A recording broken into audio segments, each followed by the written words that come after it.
мұсылмандар ислам Исаны Құдайдың ең ұлы пайғамбарлардың бірі ретінде құрметтейді деп айтады. Бірақ бұл өтірік. Егер ислам шындық болса, Иса тарихта болған ең жаман адам. Неге екенін көрсетейін. Исламға сәйкес Алла көптеген пайғамбарларды жіберді. Олардың барлығы бір қарапайым шындықты уағыздады. Алла жалғыз, тек оған сыйыныңдар, оның заңдарын орындаңдар. Иса Мұхаммедке дейінгі соңғы пайғамбар болды. Ол пәк тазат қыздан туып, кереметтер жасады. Бірақ ешқашан өзін Құдайдың ұлы деп атаған емес. Ол еврей халқына жіберілді және барлық пайғамбарлар сияқты бір қарапайым хабарды уағыздады. Кейбір адамдар Исаға сеніп, оның шәкірті болды. Құранда 3:55-те осылай айтылған. Алла айтты: Иса, ақиқатында мен сені дүниеден алып, өз тарапыма көтеремін, әрі сені күпірлік еткендерден теріске шығарғандардан тазартып, саған ілескендерді қайта тірілік күніне дейін күпірлік етушілерден, қарсы келушілерден жоғары қоямын. Осыны есте сақтаңыз. Алла Исаға оның ізбасарлары кәпірлерден асып түседі деп уәде береді. Құранда 61:14-те олар басым болады дейді. Осылайша Иса мен оның шәкірттері керемет жұмыс істеп, барлық өлгенше бақытты өмір сүреді.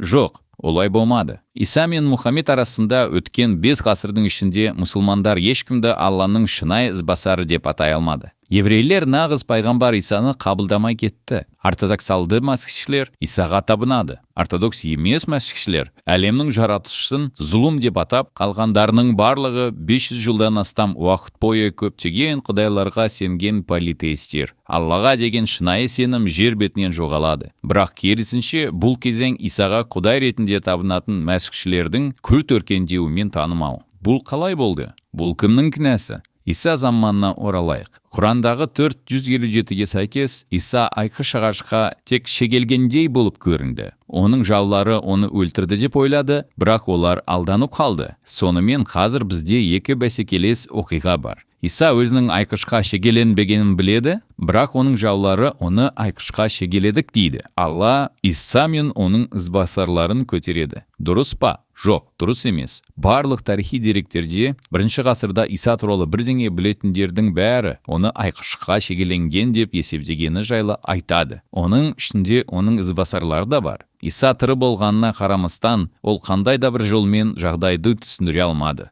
Яхудеяның шегінен шығып бүкіл әлемді жаулап алған Иса қозғалысы айқышқа шегеленген және қайта тірілген Исаға табынады. Иса мен оның шәкірттері мұсылмандардың пікірінше біреулерге, әдетте Паулға, Иса туралы жалған дін құруға мүмкіндік береді. Құранның айтуынша Исаға нағыз Інжіл кітабы берілді, бірақ тарихқа сәйкес оның ізбасарлары бұл кітапты бірден лақтырып тастаған. Сондықтан қазір оның ізі де жоқ. Исаның шынайы ілімі оған Құдай ретінде табынатын қозғалыспен толығымен ұмытылады. Олай болмау керек еді. Егер Иса өзінің ізбасарларына бір қарапайым ойға үңіліп, оның ізгі хабарының сақталуын қадағалап, Паул сияқты жалған ұстаздар туралы ескертіп, оның айқышқа шегеленбегенін айтып, дұрыс үйретсе, мәсіхші діні пайда болмас еді. Сонымен исламның пікірінше мәсіхшілік әлем бұрын соңды көрмеген ең үлкен жалған дін Исаның кінәсі. Исламның пікірінше Исаның сәтсіздіктері адамзат тарихындағы ең үлкен жалған діннің болуы мен таралуына жауап береді. Алладан басқа кез келген адамға табыну бұл адам жасай алатын ең жаман нәрсе. Яғни, ең жалған сыйынуға жауапты Иса өмір сүрген ең нашар адам. Ислам Исаны әлемдегі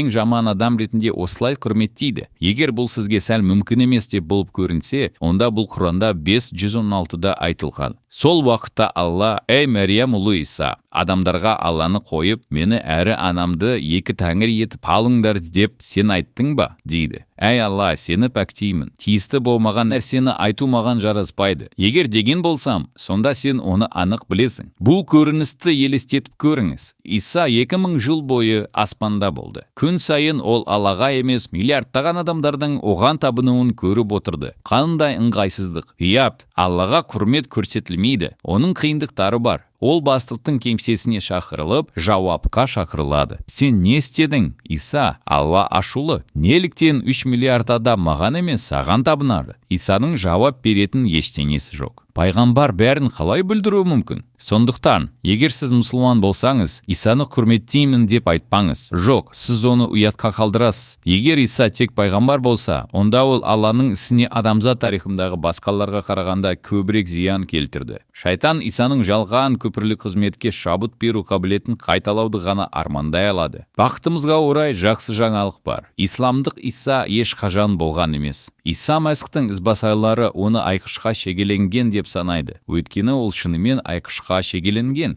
Олар Исаның өлімнен қайта тірілгеніне сенеді. Өйткені ол шынымен қайта тірілді. Олар Исаның шын мәнінде Құдай екеніне сенеді. Өйткені ол шынымен Құдай. Осындағы дәлелдер қарапайым. Құранда Исаның шынайы ізбасарлары басым болады деп айтылады. Исаның басым ізбасарлары оған Құдай ретінде табынған. Осылайша, Құран Исаның шынайы ізбасарлары оған Құдай ретінде сыйынады деп мәлімдейді. Мұсылмандар, егер сіз шынымен Исаны құрметтегіңіз келсе, онда исламнан бас тартып, тарихта болған нағыз Исаны қабылдаңыз. Матай, Марк, Луқа және Жоханның Інжілдердегі Исаны қабылдаңыз. Егер сіз Інжіл жайлы, оны Исаны білмейтін адамдар жазған бұрмаланған илімдер емес, қайта адал, білімді куәгерлер жазғаны жайлы білгіңіз келсе, біздің каналға жазуыңыз және бейнелерімізді көре беріңіз.